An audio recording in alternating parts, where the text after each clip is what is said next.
Warahmatullahi wabarakatuh. Sebelumnya, izin memperkenalkan diri. Nama saya Zulfa Harda Hairunisa, NPM 211407105, dan ada teman-teman saya yaitu Raisa Griseldis, NPM 211407109, Farhan Holistiawan, NPM 211407145, Widi Triningsih, NPM 2114071 1053, Galang Zahwan Hafiz 2154071005, dan Yosafat Rimbanu dengan NPM 2154071013. Di sini kami akan mempresentasikan materi tentang beton. Pengertian beton. Beton adalah campuran antara semen Portland atau semen hidrolik yang lain, agregat halus, agregat kasar, dan air, dengan atau tanpa bahan tambahan yang membentuk massa padat.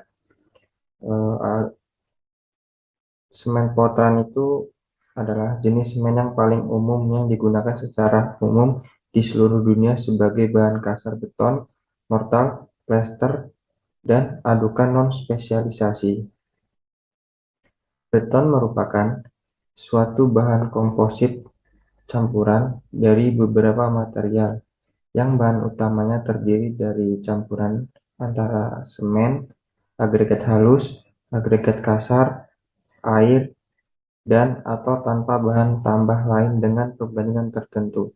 Agregat itu sendiri merupakan material granular, misalnya pasir, kerikil, batu pecah, dan kerak tengku besi yang dipakai secara bersama-sama dengan suatu media pengikat untuk membentuk suatu beton, semen hidrolik, atau adukan.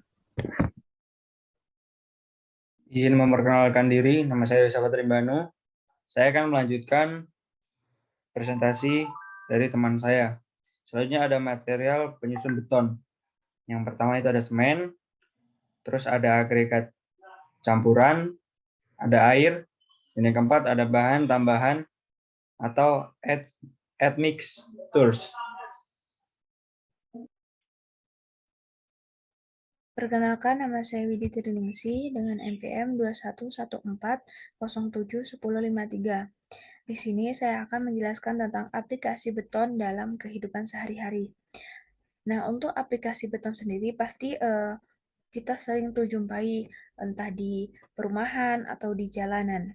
Salah satunya di antara lain yang pertama untuk membuat perkakas jalan. Yang kedua sebagai struktur bangunan. Yang ketiga, fondasi. Nah, fondasi ini bisa kita temukan di bangunan-bangunan besar atau rumah-rumah di sekitar kita. Yang selanjutnya nomor 4 untuk jalan, yang 5 untuk jembatan penyeberangan, yang 6 untuk struktur parkiran, yang ketujuh untuk dasar untuk pagar atau gerbang, 8 semen dalam bata atau tembok blok. Beton lebih dipilih untuk pembuatan struktur bangunan dan badan jalan karena pemasangannya lebih mudah dan tidak memakan waktu lama. Namun, dari sisi kelemahannya, beton tidak memiliki daya tarik yang bagus sehingga jika terlalu kering atau sering menerima getaran dan beban dapat mengalami keretakan. Nah, terima kasih. Sekian penjelasan tentang aplikasi beton dari saya. Untuk materi selanjutnya akan dilanjutkan oleh rekan saya.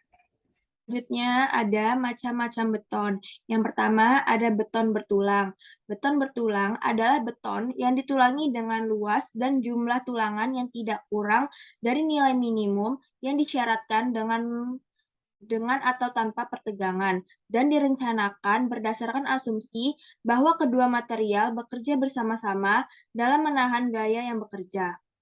Yang kedua, ada beton normal, yaitu beton yang mempunyai berat satuan 2.200 kg per meter persegi sampai 2.500 kg per meter persegi dan dibuat dengan menggunakan agregat alam yang dipecah atau tanpa dipecah. Yang ketiga, ada beton polos. Beton tanpa tulangan atau mempunyai tulangan tetapi kurang dari ketentuan minimum. Yang keempat, ada beton pracetak. Beton ini mengandung elemen atau komponen beton tanpa atau dengan tulangan yang dicetak terlebih dahulu sebelum dirakit menjadi bangunan. Yang kelima, ada beton prategang. Beton bertulang yang telah diberi tegangan tekan dalam untuk mengurangi tegangan tarik potensial dalam beton akibat beban kerja. Yang keenam, ada beton ringan. Beton yang mengandung agregat ringan dan mempunyai berat satuan tidak lebih dari 1.900 kg per meter persegi. Yang ketujuh, ada beton ringan pasir. Beton ini ringan yang semua agregat halusnya merupakan pasir berat normal. Yang kedelapan, ada beton ringan total. Beton ringan yang agregat halusnya bukan merupakan pasir alami. Selanjutnya adalah sifat beton. Yang pertama, kekuatan. Beton bersifat getas, mempunyai kuat tekan tinggi namun kuat tariknya rendah. Yang kedua adalah berat jenis. Menurut berat jenisnya, beton dapat dibagi menjadi beton ringan, BJ kurang dari 1,9, beton normal, BJ 2,2 sampai 2,5, beton berat, BJ lebih dari 3. Yang ketiga adalah modulus elastisitas. Modulus elastisitas beton dipengaruhi oleh modulus elastisitas agregat dan pastanya. Yang keempat adalah susut volume.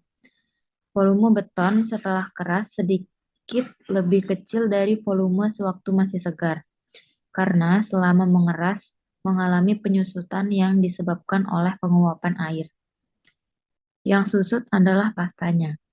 Agregat tidak susut karena tidak berubah volume.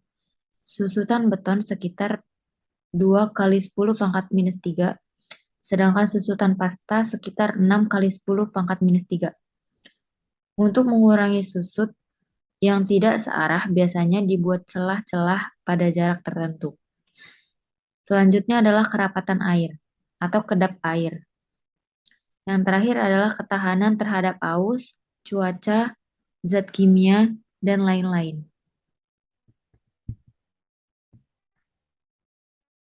Keunggulan material beton. Material beton mempunyai kekuatan tekan yang tinggi dibandingkan kebanyakan material lain. Mengapa bahan konstruksi satu ini kerap menjadi bahan baku pembuatan suatu bangunan? Karena memiliki kekuatan tekan yang tinggi pada proses pembuatannya. Kekuatan beton menahan tekanan dapat diatur seperti K225, K250, dan K350. Selanjutnya yaitu cukup tahan terhadap api dan air. Material beton mempunyai daya tahan yang tinggi terhadap api dan air karena jika terkena air tidak berkarat, dan bila terkena api maka struktur dengan ketebalan penutup beton tertentu hanya akan rusak di bagian permukaannya saja. Selanjutnya yaitu sangat kaku, dan yang selanjutnya lagi yaitu pemeliharaan yang mudah. Bahkan hampir tidak ada biaya pemeliharaan, kalaupun ada, biayanya pasti sangat rendah. Keunggulan beton selanjutnya yaitu umur bangunan yang panjang. Lebih tahan lama tanpa kehilangan daya tahan terhadap beban. Hal ini disebabkan karena adanya proses pemadatan semen yang semakin lama semakin membatu. Selanjutnya yaitu mudah diproduksi, terbuat dari bahan-bahan yang tersedia lokal, batu pecah, kerikil, pasir, dan air, dan sebagian kecil semen dan baja, tulangan yang dapat didatangkan dari tempat lain. Bahan baku pasir beton ini melimpah ruah di Indonesia, bahkan dapat ditemukan di mana saja, seperti gunung bahkan sampai ke dasar laut. Jadi, dengan bahan baku yang melimpah ruah, beton bisa diproduksi secara massal sehingga bisa terus digunakan untuk menjadi bahan baku sebuah bangunan. Selanjutnya yaitu dapat digunakan untuk berbagai bentuk elemen struktur, balok, kolom, plat, cangkang, dan lain-lain. Beton masih menduduki peringkat utama terhadap tekanan keras batu serta tidak butuh daya tahan yang biaya yang banyak dalam perawatannya, dan dapat dibuat dalam berbagai bentuk elemen. Itu sebabnya banyak bangunan atau fasilitas umum yang utamanya seperti jembatan, gedung, ombak, awal menahan ombak di tepi pantai menggunakan bahan beton. Selanjutnya yaitu ekonomis, terutama untuk struktur fondasi, basement, dan lain-lain. Dan yang keunggulan beton terakhir yaitu tidak memerlukan tenaga kerja dilatih khusus. Pembuatan dan instalasi konstruksi beton bertulang bisa dilakukan oleh tenaga keahlian rendah dengan mudah dibandingkan dengan struktur baja.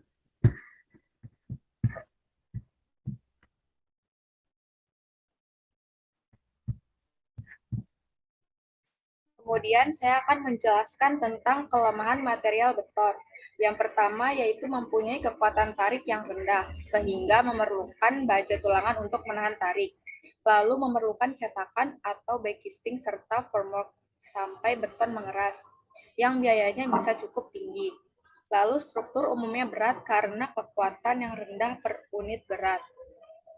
Lalu struktur umumnya berdimensi besar karena kekuatan yang rendah per unit volume. Properties dan karakteristik beton bervariasi sesuai dengan proporsi campuran dan proses mixing. Berikut adalah tabel mutu beton. Mutu beton yaitu ada semen, pasir, batu kerikil, air, dan beserta rasionya. Mutu beton ada yang dari 7,4 megapascal sampai dengan 31,2 megapascal. Dapat dilihat yaitu mutu-mutu dari semen, pasir, batu kerikil, dan air sampai rasionya. Sekian presentasi dari kelompok kami. Maaf jika ada salah kata, kepada Allah kami mohon ampun. Sekian, wassalamualaikum warahmatullahi wabarakatuh.